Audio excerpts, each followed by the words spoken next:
Pastor, years back, a professor of philosophy or so came to my office and said, Dr. Lukoya, I have a question for you. Is there anything wrong if I marry one extra wife? So because the one at home now is old-fashioned, I need a modern wife. And I said, Professor, no, don't do so. He said, okay, can I ask you a question, Dr. Lukoya? I said, yes. So how many wives does Solomon have in the Bible? I said 700. So is he not the wisest man that lived there? That's what the Bible says. I said, that is what the Bible says. I'm not asking for 2, 3, 4.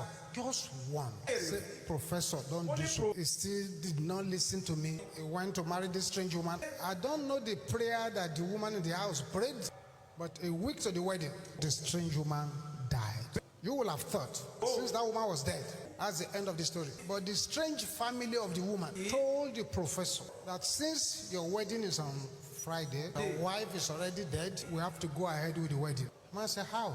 We'll wed you with the corpse. I said, but that's not good. So you have to do it. And as if drugged, professor went with them to the cemetery. There, they wedded the living with the dead. Professor.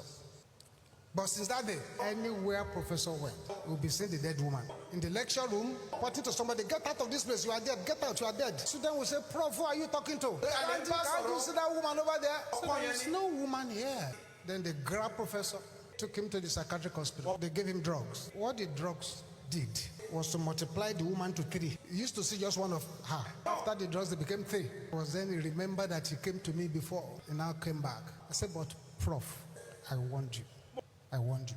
When there is Goliath, we will know who the kings are, who the soldiers are, who the professors are. What is your own uncircumcised Philistine today? I decree by the decree of heaven, he shall fall after the order of Goliath. He shall fall, he shall fall, he shall fall, he shall fall, he shall fall. Light your amen roar like thunder.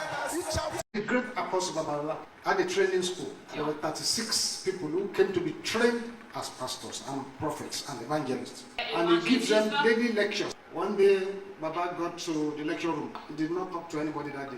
He just took his pen and started to write. The students were sitting there. He wasn't talking. He didn't teach them anything. He kept writing.